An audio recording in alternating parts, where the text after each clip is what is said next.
Hi, welcome to another new video. So in today's video, we are going to review the Strathmore ready cut watercolor cold press paper. So this paper is in the 500 series. It is premium cold press.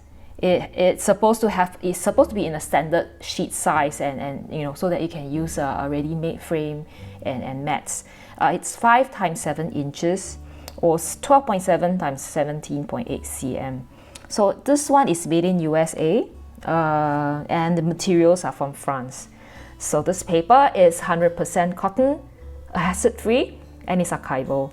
So there's 25 sheets in here. The backing has a thick hardboard, and the papers are protected in between. And this is the paper. So this is the cut sheet. So I think it comes in several sizes.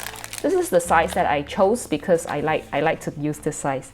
So this paper has two sides, right? I'm not sure if you can see it, but there's one side that's more textured and the back side is less textured. So I will be comparing later on watercolor tests on both sides of the paper so that you can see if you can paint on both of them.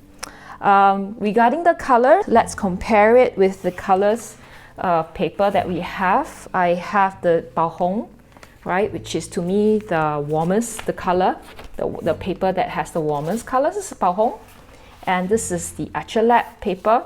So this Strathmore paper actually is closer to the Acrylate paper color. So let's go and see how it would actually perform. The two sides will perform in the functional ink and watercolor test. Reason for having two sets is because one is the correct side, the textured side is the right side according to email that I actually sent to the sales representative, and the other side, which is the back side, is actually a non-textured side. So I'm doing this because a lot of the times when we use paper, we always confused as to which side is the right side and whether we can use both sides of the paper. Most of the time you can, but for this paper there's two different sides, so that's what I'm doing. If we compare the ink test, which is at the top here, there isn't much of a difference between these two, except that for the textured one, you do get a little bit of skip and some kind of like a resistance when you draw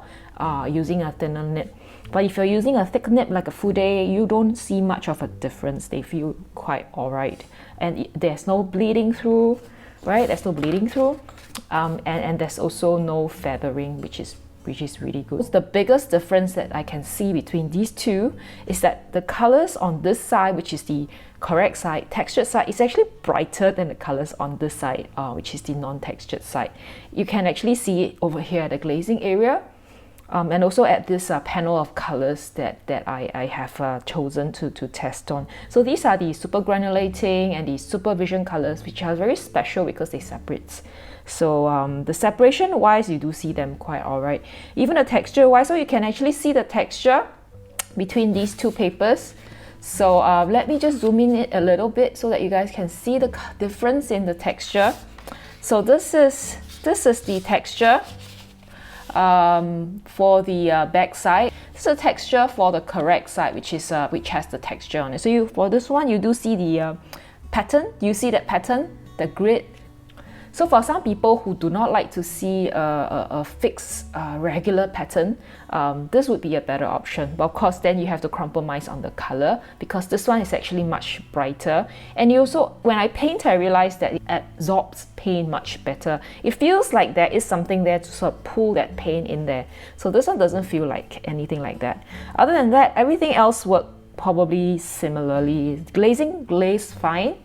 And then the scrubbing test for lifting test, not suitable for heavy lifting. As you can see, balls of paper is just coming out, and yeah, it doesn't matter which one. Edges are only possible if it's still wet.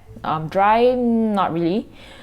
Ink came out alright. As you can see, the colors they're not very different from what we have seen before. And regarding the wet on wet test, both sides perform the same. You see the paper warping the same same directions. It doesn't take a lot of water, as you can see, you know, both, this paper doesn't take too much water. And there's a total of 25 pieces of paper inside, but 2 of them were used for the test, so I was left with probably less than that, and I may have made mistakes and stuff. So that's the thing about using like a stack of paper, like sometimes you may have unaccountable things, so I'm only left with a few. But anyway, just to show you like a tour of things that I have actually done with this paper. So you know, this is part of the short front challenge that I've been doing. This size is between A5 and A6. So this is a short front for one of the ice cream stores, and I actually tried to do like a night scene. As you can see, it does give a bit of, I think I tried to use some Primatech colors, but doesn't really show. But can you see over here, I did try to lift up colors, kind of worked. Not very happy with how that blends, but it's just try not to use too much paint. So this one I think I did try to use too many, and it kind of looked very weird. Okay, I use really fine nib here. I think it's extra fine. It does work. I don't see any skipping. And I could also use the you know, the white gel pen that's on top. Then this one I use a bit of a color pencil. So here I use a bit of color pencil on top of watercolor. It also worked. And I didn't really do a lot of painting here. It's really quite a very nice transparent wash. This is with some gouache over here. This is, I guess, pencil, if I'm not wrong. Some of these are actually pencil. So it does hard, like if you leave it to get hardened, it kind of gives you a kind of a hard edge. So that's something that you probably need to take note of.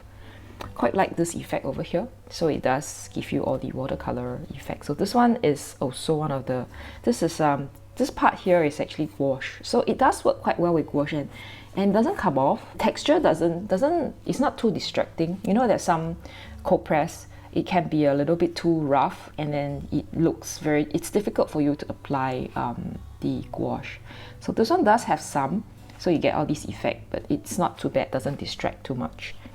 So this is also, I didn't write the name here. Yeah, but it is also, this one has a bit of shimmer, but I'm not sure if you can see it. Yeah, probably you can't see that. And here I actually did like a little messed up here and there. But generally I really quite like that effect. Like it does present the watercolor effect really well. Can you see this? This one I don't even think I did anything here. I think it's really just paint, you know, going in and just mixing on its own in this paper. And I also kind of like make use of the paper in that, because there's some kind of like pattern, right? So when I did like the to try to do the texture with like a kind of darker paint, I just need to use kind of a dry brush with a very little bit of paint, and I just swipe it through and you could see all these textures. So that's something that you can do with you know, the cold press papers. This is also another one, and I quite like all these texture that I get with the gouache. Okay. Okay, so this is with Potter's Pink. So Potter's Pink is a very weird color. I wouldn't say it's weird, but it has bigger particles. So I find that when I use Potter's Pink on this piece, on this paper, it doesn't really stay very well. So, you know, like, can you see, like, if you feel like the paint is just outside like that? So I probably may have added too much water, and you know, because this paper doesn't allow a lot of maneuver, it can't really scrub out too much without getting, I'm starting to see like I may have some of these, like, can you see like blurring of the grills, the little grits, and that's I guess if I, let's say, had actually done this on like Arches paper, which I think it's really very scrubbable, I might be able to like make this more uniform, but oh well. I think it's also okay, it's not that bad. Yeah, it's just some gouache here and some of the gel pens. Yeah. Okay, this one also has, this is a bit strange because it's supposed to be white, but unfortunately I think I used too much green and it kind of looked weird. So this one is also one of the Romance Malls color, the unpronounceable grey, and it also has that kind of problem. It's supposed to separate out, so I'm not sure, you know, if I had actually not used enough water, it kind of become a little bit patchy. Not sure if it's the watercolor paper or it's the paint. So romance mouse, it could also be because of romance mouse. I'm not that sure, but this part here is not so ideal. Okay, and then we have this one. I think this one looks okay. I quite like this effect. I really like all these mushrooming effect. And this one is the final one where I like kind of the last page, but this is actually a commission that I'm currently doing, and I'm just doing a like quick ink. It's not even a wash.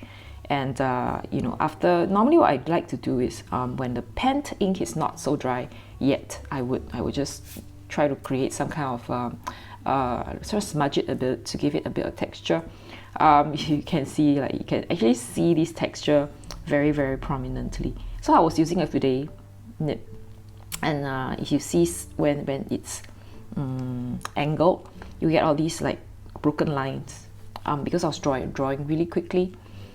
So yeah, so this is really the end. This is what I have done with this paper. If you're not looking at the really granulating crazy colors, those transparent colors do work pretty well, and some of these textures are pretty interesting to use. So if you're interested to try a paper that's 100% cotton and is ready cut for you, I think this is something that you can try on. And another good thing about this paper, ready cut watercolor paper, is that you could just find like IKEA frame. So I have this lying around at home, and you can, it just fits. So there's no need for you to think about, oh, you know, I have this work, I could go and frame it. You just frame it like that, and you can just just decorate your house, like your room, spice up your room. Oh, my IKEA frame is like breaking down, but yeah. Then you go, right, and then you get a painting, and you can just place it like immediately. You don't even have to go and find, get it framed, or you don't have to go and visit some special place to get a special size, because this is just a very standard frame size that you can get from IKEA. They actually done all the work for you. They already cut it to the size. So if you are the kind who likes to do paintings for your friends, to give out to your friends, I think this is quite a good idea, because you could just paint it and you could just send it out immediately. Then no need for you to do any cutting, and you can just tell them, oh, this would go with whichever frame, and you could just tell them, oh, just go IKEA and get this frame. It should go really well. And yeah, I think it's an added convenience. So give it a try. All right, so let me know if you have this paper and what other sizes you have and you would recommend. Okay, thank you. I'll see you in the next video. Bye bye.